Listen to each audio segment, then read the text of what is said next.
Passons à une histoire qui fait les gros titres dans le monde entier. Une découverte inédite, quoique controversée, lève le voile sur un mystère vieux de plusieurs millénaires.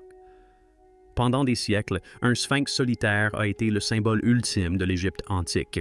L'un des documents les plus importants concernant la datation du sphinx est l'inventaire des aciers, mais une nouvelle technologie a révélé une profonde supercherie des relevés lidar à pénétration de sol ont mis au jour une structure massive identique parfaitement alignée sous le sable. Mais c'est là que les choses deviennent très intéressantes, car il n'a rien dit sur le fait que le sphinx soit vide. Cette découverte est parvenue aux plus hautes sphères du gouvernement égyptien, provoquant des polémiques publiques quant à la validité des données. S'agit-il d'un monument jumeau ou d'une colossale illusion antique? Le second mystère du sphinx, dominant le plateau de Gizeh, le grand sphinx, est un monstre de pierre. Son corps colossal, 73 mètres de la patte à la queue, a été sculpté dans un seul bloc de calcaire. Du haut de ses 20 mètres, le lion à tête humaine fixe éternellement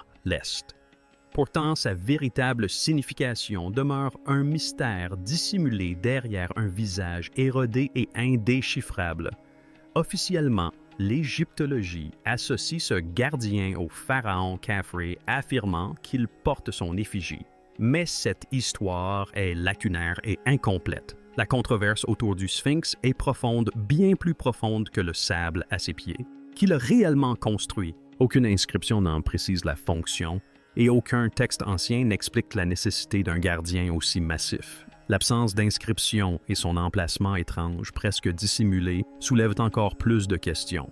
Pendant des générations, les érudits ont eu une conviction inébranlable, il ne pouvait y en avoir qu'un seul. Cette créature solitaire et énigmatique était considérée comme une anomalie unique. Aujourd'hui, cette idée reçue est remise en question.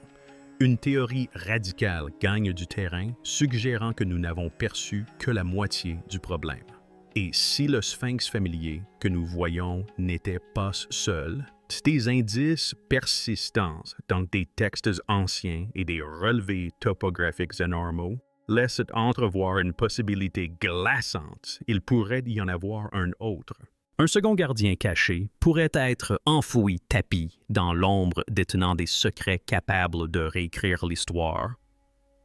La crédibilité de cette hypothèse repose sur des sources à la fois anciennes et étonnamment modernes. Histoire des deux sphinx. L'idée que le sphinx ne soit pas seul est bien plus ancienne qu'on ne le croit. En consultant des documents anciens, on découvre des détails autrefois négligés. L'un des exemples les plus clairs provient du Dreamstee Lily créé il y a plus de 300-400 ans par le pharaon Thoutmôsis IV et qui montrait deux grandes figures gardiennes se tournant le dos. Depuis des décennies, les chercheurs débattent de cette scène, incertains de sa signification symbolique ou de sa possible allusion à une présence physique ayant jadis existé sur le plateau de Gizeh. Aujourd'hui encore, cette image soulève une question latente. Le désert abritait-il autrefois deux gardiens monumentaux plutôt qu'un seul? Des récits historiques postérieurs font parfois mention de deux gardiens à Gizeh. Il y a donc 400-600 ans, mais la pierre derrière moi a été gravée par un autre pharaon du Nouvel Empire, soit près de 0 an après le Sphinx lui-même. Bien que ces références aient souvent été considérées comme symboliques, plutôt que comme des descriptions littérales, l'intérêt pour le sujet s'est accru à nouveau dans les années 1990, lorsque le docteur Zahi Hawass a évoqué la possibilité de structures inconnues sous la surface. Ces commentaires sont intervenus peu après que des équipes aient effectué des relevés géophysiques à l'aide de systèmes radars capables de détecter de subtils mouvements souterrains. Ces relevés ont révélé des formes inhabituelles sous terre, à proximité du sphinx connu. Il ne s'agissait pas de formations naturelles. Ces formes paraissaient trop rectilignes et trop régulières, évoquant des pièces ou des structures sculptées, enfouies depuis des millénaires. Ces résultats ont encouragé de nouvelles recherches au début des années 2000. Des équipes sont revenues avec un équipement plus performant et ont découvert encore plus d'anomalies sous les dunes émergentes. Certaines formes ressemblaient à ces couleurs être des mi-mourir. D'autres suggéraient d'étroits passages dissimulés sous des couches de sable compactées. Les spécialistes analysant les images pensaient qu'un objet important pouvait se trouver plus profondément qu'on ne l'imaginait. Il pourrait s'agir d'un autre gardien érigé durant une période oubliée de l'histoire égyptienne. Si une telle figure existe, son âge pourrait bouleverser notre compréhension de l'Égypte antique. Comme mentionné précédemment, le sphinx connu et sa datation font toujours l'objet de débats. Si le premier sphinx est plus ancien que ne le laissent supposer les datations officielles. Le second gardien enfoui pourrait provenir d'une époque encore plus reculée, lorsque les bâtisseurs antiques cherchaient à protéger leur construction des sables mouvants et des crues du Nil. Il est également possible que des conflits politiques aient conduit certains groupes à dissimuler ou recouvrir des monuments qui ne correspondaient plus à leurs croyances.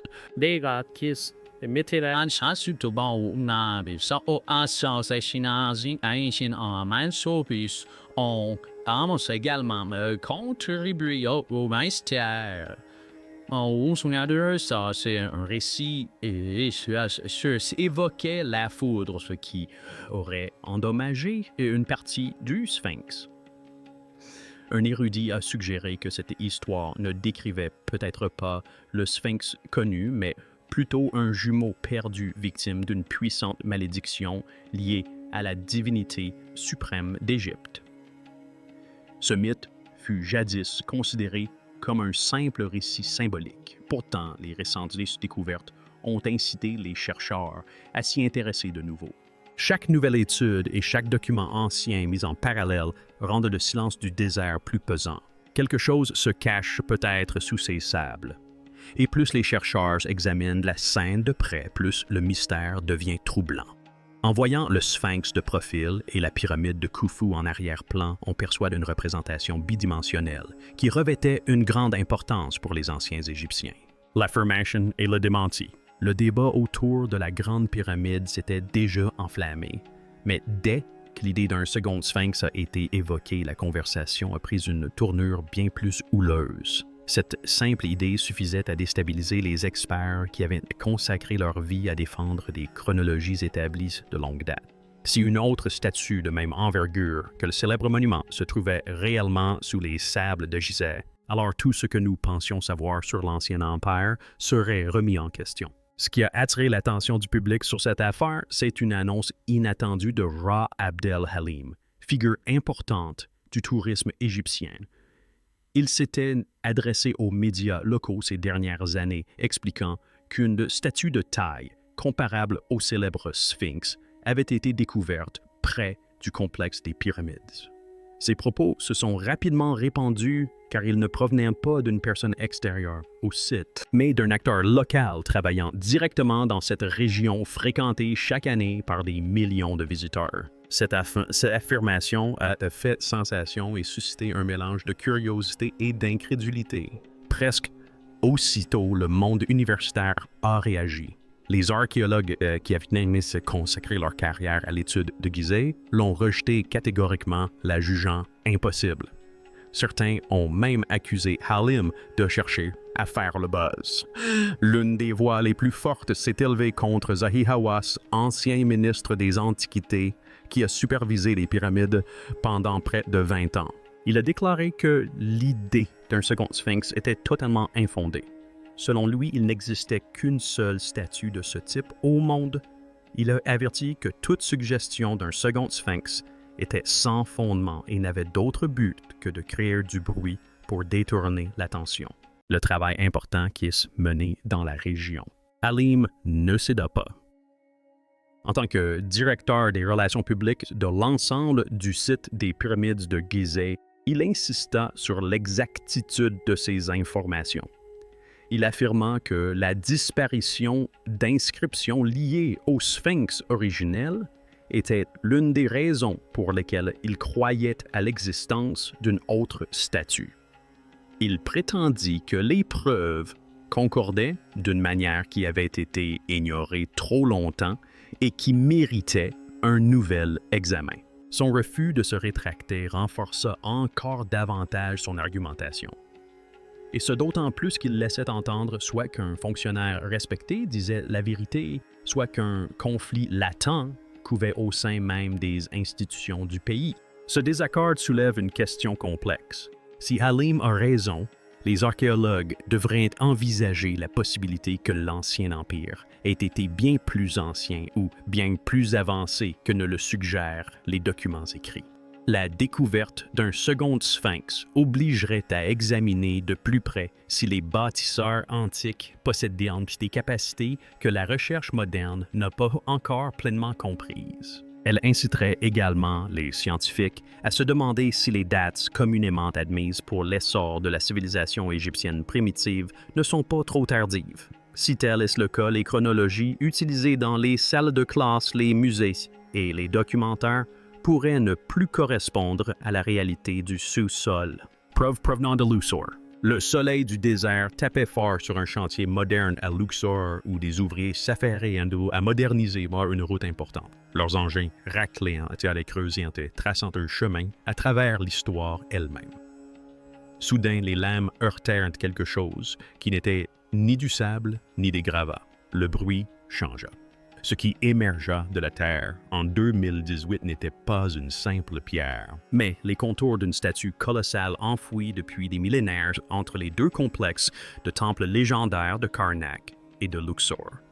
Cette découverte fortuite provoqua une onde de choc dans le monde archéologique. Les autorités ont confirmé la découverte, mais avec une grande prudence. Le lieu en lui-même est stupéfiant, à seulement 10 km de la vallée des rois Nécopole royale sacrée.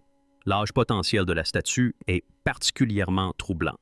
Les experts estiment qu'elle date de l'ancien empire égyptien, ce qui la rendrait potentiellement contemporaine des monuments de Gizeh. Ce sont 40 ans de silence enfouis sous terre. Imaginez un monument aussi ancien contemporain des pyramides, soudainement découvert non pas dans un désert reculé, mais sous une rue animée d'une ville. Les autorités prirent une décision étrange et révélatrice. Elles ne procédèrent maintenant pas immédiatement à l'excavation de la statue. Aucune photographie ne fut diffusée au public, créant un vide informationnel propice aux spéculations. La statue resterait enfouie dans le sol pour une durée indéterminée. Les responsables expliquèrent qu'elle devait y rester en raison de la fragilité de son environnement. Cette extrême prudence témoigne de leur conviction de sa grande importance. Les archéologues avancèrent lentement, déterminés à préserver cet objet précieux sans commettre d'actes imprudents. Leur approche prudente laisse supposer qu'ils ont affaire à un objet d'une fragilité et d'une importance inouïe. Bien que sa forme complète demeure partiellement dissimulée, les descriptions sont sans équivoque. On dit qu'il possède un corps de lion et une tête humaine.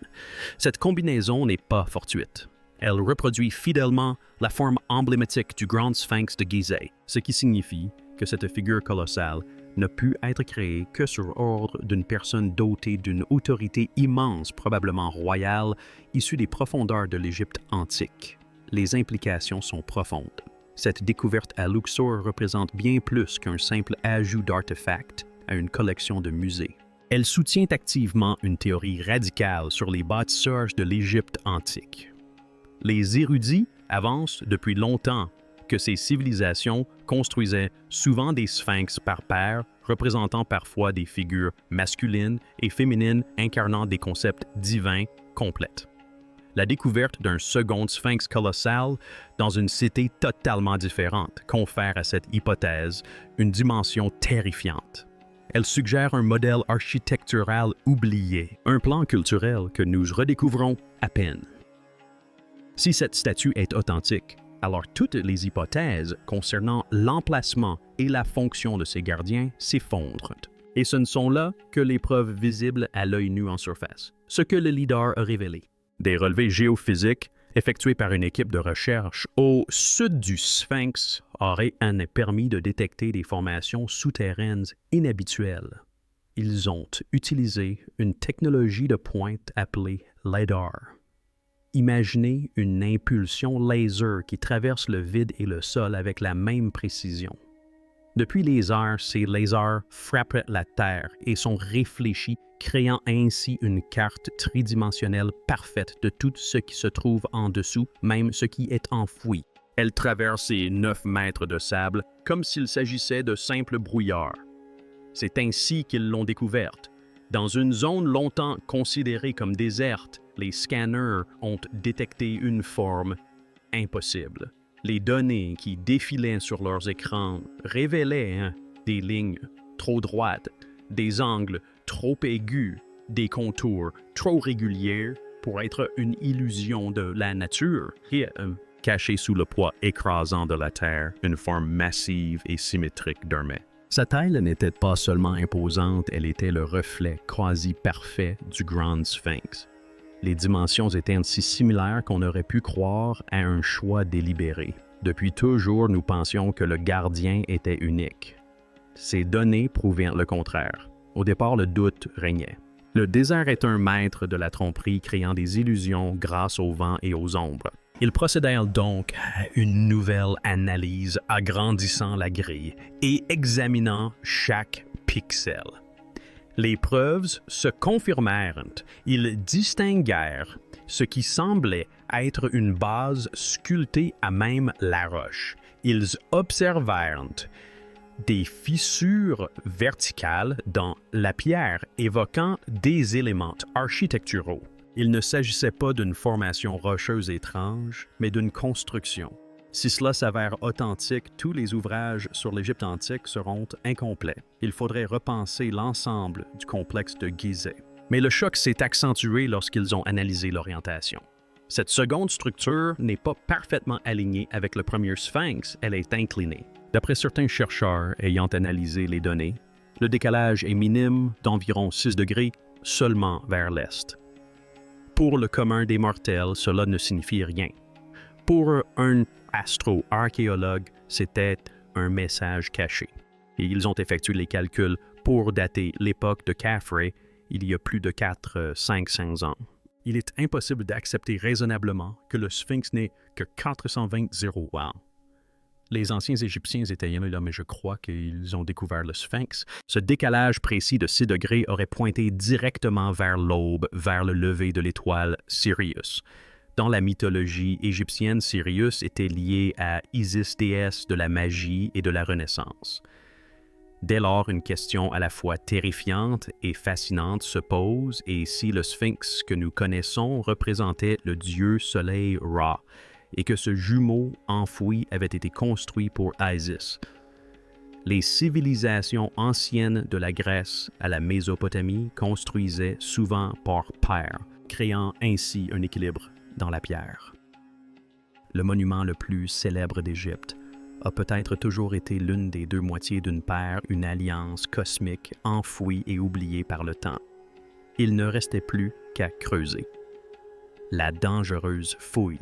L'équipe s'était concentrée sur l'endroit où les relevés et AR étaient des plus fortes, entamant une fouille minutieuse. Les premiers travaux furent lents, les mains progressant dans un sable dense, compacté par des siècles de vent incessants et d'inondations oubliées. Selon les rapports des chercheurs sur place, des blocs de calcaire altérés, portant d'anciennes remarques d'outils, auraient été découverts dans la zone, bien qu'aucun rapport de fouille officiel n'ait été publié par les autorités égyptiennes. Le motif correspondait parfaitement aux marques d'outils visibles sur les murs entourant le Grand Sphinx. Le Sphinx mesure 73 mètres de long, 20 mètres de haut et 19 mètres de large. Le sable livrait des pièces d'un puzzle que personne n'espérait résoudre. Puis vint la découverte majeure. Certaines sources affirment avoir décelé des traces de formation de pierres sculptées, bien que leur étendue exacte reste à confirmer. Sa surface était polie par un temps immense, mais la forme était indéniable. Il ne s'agissait pas d'une pierre quelconque. Les courbes étaient intentionnelles, un reflet symétrique des pattes géantes que nous connaissons déjà. Des questions qui hantaient les chercheurs depuis des décennies semblaient soudain plus proches de trouver des réponses. Pourquoi un seul gardien suffirait-il à une nécropole aussi vaste? Peut-être le désert avait-il dissimulé un compagnon depuis toujours. Malgré l'attrait du site, celui-ci présente des défis de taille. Le substratum rocheux y est instable, une fragile structure alvéolaire. De plus, le site se situe dangereusement près d'une des zones touristiques les plus fréquentées au monde. Une fouille d'envergure est non seulement difficile, mais potentiellement catastrophique. Le risque d'effondrement soudain ou d'érosion rapide est trop élevé. Le ministère égyptien des Antiquités n'avait d'autre choix que d'ordonner l'arrêt immédiat de toutes les fouilles. Seules les analyses non invasives sont désormais autorisées. Ainsi, le potentiel second sphinx, si tel est bien ce qui se cache sous terre, demeure emprisonné dans son ancien caveau de sable. Sa forme complète et ses secrets restent à jamais préservés. Pourtant, son histoire continue de s'écrire grâce à des machines capables de voir à travers la pierre. Des satellites d'imagerie thermique ont détecté d'étranges et persistantes signatures thermiques émanant de cet endroit précis. Ces signatures suggèrent l'existence d'espaces creux de vide dans la Terre qui pourraient être des chambres secrètes. Plus troublant encore, un radar à pénétration de sol a cartographié ce qui semble être de nettes cavités sous la surface. Leur forme n'est pas aléatoire. Elles ressemblent à des tunnels, à des couloirs aménagés et semblent pointer directement vers l'ancien temple du Sphinx. Le Sphinx que nous connaissons aujourd'hui, celui des grandes pyramides de Gizeh, est le plus célèbre de tous les Sphinx, vestiges d'un second monument. Plus les chercheurs étudiaient les relevés inhabituels effectués sous le sable, plus une logique se dessinait. Les signaux s'alignaient d'une manière qui laissait entrevoir quelque chose de bien plus vaste qu'une simple sculpture enfouie. Pour étayer cette hypothèse, les historiens se sont penchés sur des récits anciens, ignorés depuis des générations. L'un des plus curieux date de 1817, lorsqu'un explorateur britannique du nom Henry Salt décrivit une importante formation rocheuse au sud du monument. Dans sa description, il affirmait que le monticule lui rappelait le dos d'un lion. À l'époque, ces notes furent considérées comme le fruit de son imagination. Pourtant, un dessin lié à son journal fut plus tard découvert dans des archives londoniennes, et il révéla un détail frappant. Son croquis montrait une forme en relief à l'endroit précis où les nouveaux relevés avaient identifié l'anomalie. Salt, qui avait servi comme consul général britannique en Égypte, était un observateur respecté dont les dessins égyptiens sont conservés dans des collections britanniques. Sa documentation du monticule prend toute son importance car il n'avait aucune raison de falsifier ou d'exagérer. Il se contentait de consigner ce qu'il voyait dans le paysage. Des experts en imagerie moderne ont examiné les proportions, les comparant aux dimensions connues du monument visible au sol. Leurs calculs ont montré que les deux formes correspondaient à environ 3%. Cette précision était trop grande pour être négligée et a ouvert de nouvelles perspectives à la théorie. Elle suggérait que le sel avait pu imprégner une partie du monument avant qu'il ne soit de nouveau englouti par la nature. Les chercheurs ont utilisé des outils numériques pour étudier comment l'érosion a pu façonner la pierre au fil des millénaires. Les résultats y ont mis en évidence le même style de taille que celui observé sur le monument visible. Cela a soulevé la question de la disparition complète d'une telle structure. Des études géologiques ont apporté un élément de réponse. Durant la période connue sous le nom de Moyen Empire, soit environ 201 avant notre ère, le Nil aurait atteint le plateau de Gizeh lors de crues exceptionnellement importantes. Les sédiments charriés par ces événements ont pu s'accumuler sur le sol, laissant d'épaisses couches de limon. Si une structure se dressait à proximité, la majeure partie aurait été enfouie par le retrait des eaux. Une fois les inondations passées, des siècles de mouvements de sable ont achevé le travail. La dune s'élevait et s'abaissait lentement au gré des tempêtes, dissimulant ce qui se trouvait en dessous. Si un second monument gardait jadis ce plateau, il a peut-être disparu bien avant le début de l'histoire écrite. Sa réapparition à la surface figurait parmi les découvertes archéologiques les plus importantes de l'ère moderne. Cependant, cette découverte soulève de nouvelles questions auxquelles les chercheurs commencent à peine à s'intéresser. Le savoir des anciens. Les récentes découvertes sous les sables de Gizeh nous obligent à nous poser des questions que nous pensions réservées à la fantaisie. À chaque nouvelle chambre découverte à l'intérieur de la Grande Pyramide et à chaque écho-radar pointant vers un second sphinx, les explications traditionnelles commencent à s'effriter, laissant beaucoup s'interroger sur la manière dont les bâtisseurs de l'Égypte antique ont réalisé des prouesses d'ingénierie qui continuent de déconcerter les experts modernes. Certains chercheurs avancent que la précision constatée dans ces monuments témoigne d'un savoir incompatible avec l'époque, notamment en raison de l'alignement parfait de la Grande Pyramide. Les pyramides abritaient autrefois les dépouilles des pharaons. Mais bien que la civilisation égyptienne antique ait perduré pendant près de 3 ans, les proportions exactes du sphinx et l'emplacement des temples environnants suggèrent bien plus qu'une simple estimation par tâtonnement. Les mesures prises par les équipes d'arpenteurs révèlent une précision qui serait impressionnante encore aujourd'hui. Ce travail monumental coordonné témoigne d'une sophistication qui dépasse largement le simple recours à des outils en cuivre et à la force brute. Il révèle une connaissance profonde, peut-être perdue de l'ingénierie, de l'astronomie et peut-être même d'un tout autre domaine. Depuis de nombreuses années, des chercheurs du monde entier débattent de la possibilité que les civilisations anciennes aient bénéficié des enseignements de cultures avancées venues d'ailleurs. Cette idée qui existe depuis suffisamment longtemps a suscité autant de partisans que de détracteurs. Et chaque nouvelle découverte alimente le débat.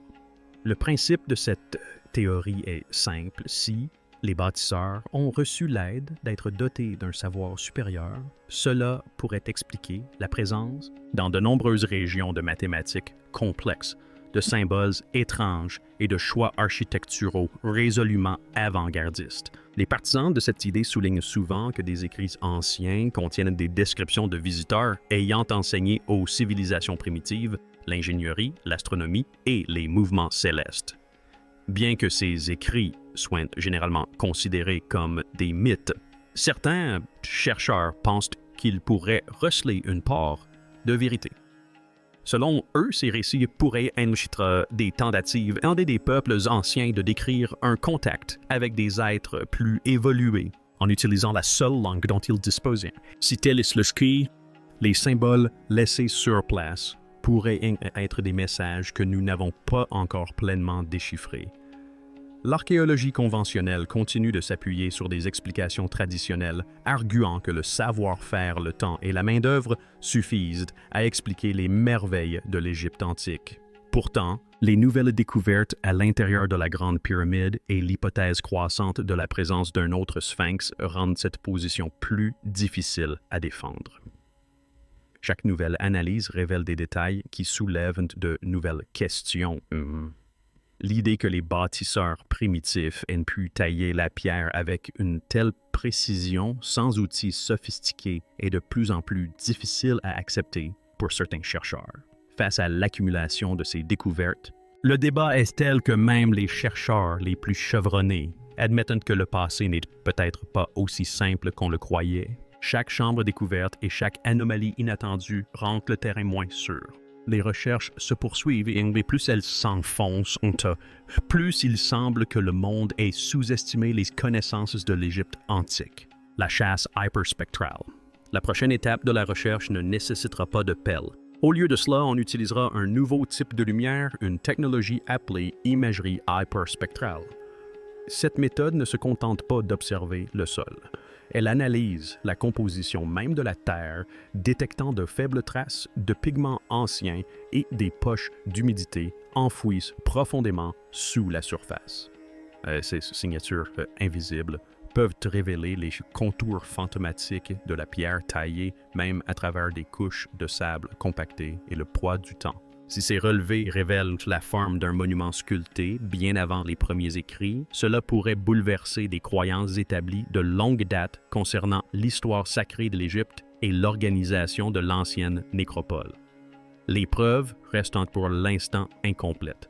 Les relevés leaders suggèrent la présence d'un élément massif sous le sable. Des récits historiques, comme le croquiste Henry Salt, corroborent cette hypothèse. Et les débats publics entre responsables égyptiens sur son authenticité constituent peut-être l'indice le plus convaincant. S'ils se disputent, c'est qu'une découverte a bien eu lieu. Le grand sphinx continue de contempler le lever du soleil comme il le fait depuis des millénaires. Le sable se déplace au fil des saisons. Mais aujourd'hui, grâce à une technologie capable de voir à travers la pierre, nous pouvons l'observer. Que ces analyses révèlent un second gardien ou simplement de nouveaux mystères, une chose est sûre, si un monument aussi colossal a pu rester caché pendant 400-500 ans, que recèle encore gisait attendant d'être découvert. Merci de nous avoir suivis. À bientôt pour une nouvelle vidéo.